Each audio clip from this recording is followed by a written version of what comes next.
It's time to dive beneath the surface and into the minds and hearts of your favorite celebrities and pop culture icons. Welcome to Up and Adam. Hey guys, what's up? You're watching Up and Adam. My name's Adam Knoll. And for those of you who don't know me, I'm the guy bringing you guys all the weekly interviews and recaps from your favorite celebrities and pop culture influencers. But for those of you who do know me, you know that that's not why we're always here, right? Guys, if you haven't already, go ahead, smash that like button, subscribe to my channel, and hit that notification bell because, well, you don't want to miss anything we have coming up. And with that, I just want to address one thing with you before we get started. Obviously, my background looks a little bit different, guys, and I'm here visiting Pops in California, and I'm taking him back to Florida today. So everything looks a little bit different, and it has all week. So I just appreciate you guys bearing with me. Everything will be back to normal tomorrow. So I just want to give you guys a big shout out and say thank you so much. But in the meantime, I say we jump right into this. Okay, guys, so we're back to talk about Vicki Gunvalson from the Real Housewives of Orange County, seasons 1 through technically 14. I mean, it's crazy. I think she's had the longest run for any housewife, but she was axed from the show. Season 14, she ended up becoming a friend of, whereas season 15, she wasn't even asked back. Guys, this has been a huge transition for her because she's no longer living in her beautiful multi-million-dollar mansion in Orange County. She sold it. She moved out of the house. It's all done, gone, over. Now she moved into a much smaller house that she calls the Jewel Box. Well, technically the dollhouse, but she's having a really rough time with it. Guys, we know that ever since she's been off of the show, and we know this about all of the housewives, when you get kicked off the show, any Bravo show, when you stop working as a reality TV personality, you lose a big chunk of change. Now, for Vicki Gunvalson, she was commanding upwards of $1 million by the time she was fired before she became a friend. Obviously, that was a significant pay cut, but she was making almost $1 million a year.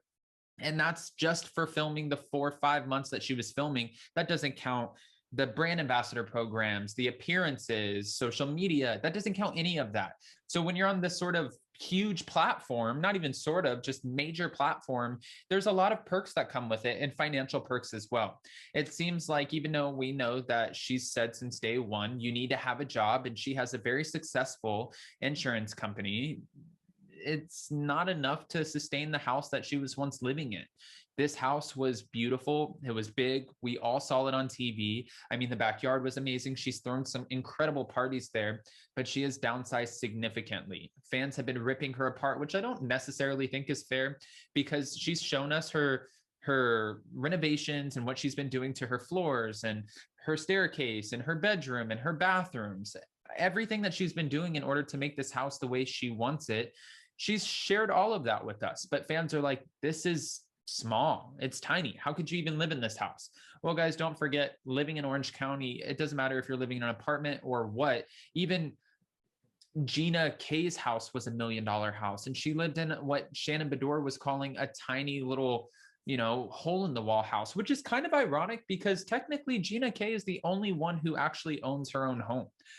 BRAUNWYN doesn't own her home. Shannon Bedore doesn't own her home. Kelly Dodd is finally building a beautiful home, and this thing is going to be kind of like not next level to Heather Dubrow and Terry Dubrow's house, but it's going to be a massive mansion sitting on a pretty sizable lot. It's going to have a tennis court. It's going to have a little putting green.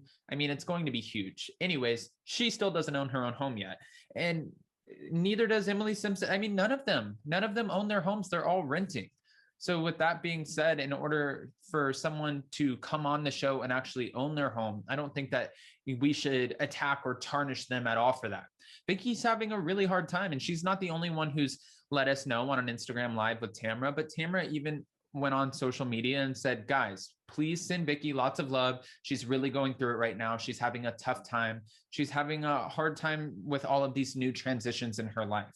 Not only has it been a transition from losing her Bravo stardom, I guess we can call it, but also her big house, her family's moving around, and she's trying to navigate potentially getting married to Steve Lodge. This is a lot going on in Vicki's life. I mean, just to be fair, I think anybody would be overwhelmed. However, things could be looking up for Vicki Gunvalson because they are doing a total reboot of the cast for the Real Housewives of Orange County. And what that looks like, we don't know yet. But what we do know is that season 15 was the worst rated season ever. It was such a bad season that I think everyone was calling for a reboot or just a total recast, even Meghan McCain.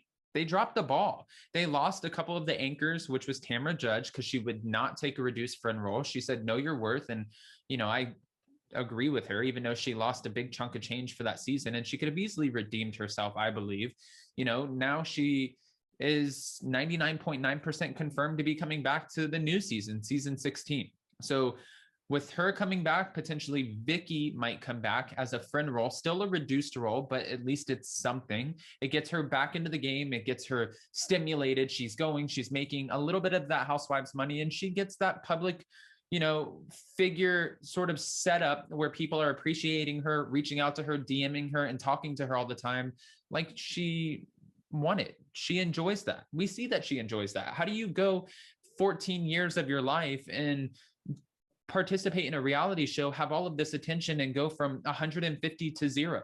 She needs that back. And honestly, I know what a lot of fans have been saying, you know, we don't want Vicki Gunvalson back.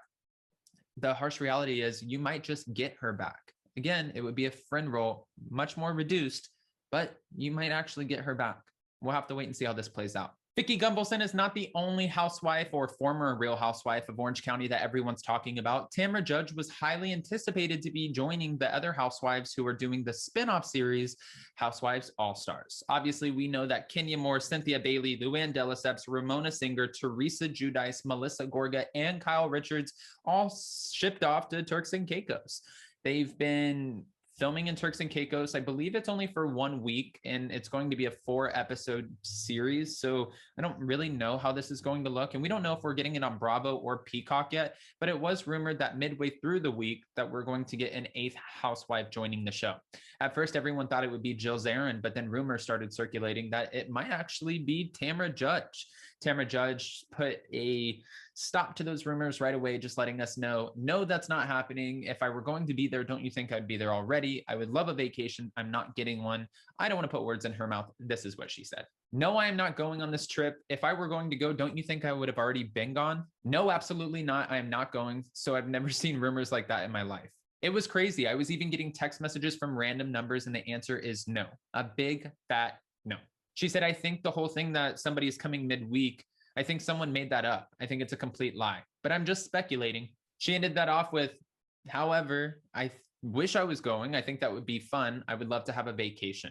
She also talked about the fact that she is now 53 and she's about to get her breast implants out. So she was sharing that with the fans too. The point is, whether you care about Tamara Judge, whether you like her, you don't like her, you want her back or you don't want her back, we're 99% sure that she will be rejoining the cast of the Real Housewives of Orange County, along with Kelly Dodd's new friend. I believe her name is Asia, and she is married to the guy who owns a Mercedes dealership in Newport Beach, California. So this is going to be an interesting sort of, I guess, new cast dynamic, which it's really not that new. It's sort of just revisiting an old cast dynamic. I'm blown away. I honestly don't even know what's happening anymore with the Orange County Housewives. What we do know is that these ladies better get their act together and get these ratings back up. If not, this flagship franchise that started it all might actually just be canceled. Meghan McCain was the one who said cancel it, and Andy Cohen said cancel. How about a reboot? Question mark. Yeah, Andy, we agree with you, but it better be one hell of a reboot. Also, fans really don't want to see Kelly Dodd back or BRAUNWYN Wyndham Burke. They feel like Kelly Dodd is constantly, and this is a lot of back and forth. Half of the fans feel like Kelly Dodd is constantly putting her foot in her mouth and she says outlandish stuff, and her Drunk Wives Matter hat was ignorant. So you have this group of fans who really think that she's just ignorant. And then you also have this other group of fans who feel like there would be no show without Kelly Dodd. She keeps the storyline circulating. She keeps everything moving and gives the show a heartbeat. So we're a little bit divided. We'll see how that plays out, but I have a feeling that Kelly Dodd will in fact be back. Now, when we go over here to BRAUNWYN, fans are over it. Fans are still interested in what this dynamic looks like. It's not quite polyamorous, but it's an open concept relationship where she wants to stay married to her husband, Sean, but she wants to have a girlfriend. So she's a lesbian now, and not now, like she wasn't a lesbian before, but she's out as a true lesbian. So congratulations to her. I think we should all celebrate the fact that she's comfortable enough being her true self, but she wants to keep her husband, who she said that she was really never sexually interested in. And that's not the problem. None of that's the problem. It's actually a new dynamic that we all get to see and sort of celebrate or not celebrate on the Real Housewives of Orange County. We haven't seen that on any franchise. But what is the problem is the fact that she was called out on the Real Housewives of Orange County season 15 reunion floor by Shannon Bedore for allegedly offering an illegal substance to Shannon's at the time 14-year-old daughter. Now, what that substance was, we don't actually know. We've heard it was alcohol. We've heard it was Molly water, whatever the hell that is. We've heard it was Coke. We've heard it all. So I don't actually know what that was, but if Bravo lets BRAUNWYN come back, it's going to be interesting because fans really want the network to hold her accountable. And if they bring her back, that's not holding her accountable at all. So we'll have to wait and see. With that being said, guys, I want to know what you guys think. I want to know what you think about Vicki Gunvalson and this hard transition that she's going through. What do you think about them potentially bringing Kelly Dodd and BRAUNWYN back? And what do you think about Tamara Judge making a return to the show? Guys, I read all the comments, and today I'm going to be on a flight, so I can't wait to just go through and see whatever you guys have to say. Wish me luck traveling with Pops. If you haven't already, go ahead, smash that like button, subscribe to my channel, and don't forget to hit that notification bell because you guys don't want to miss anything we have coming up. And with that, we'll see you next time. Bye, guys. Check us out every Monday and Wednesday. Thanks for watching Up and Adam.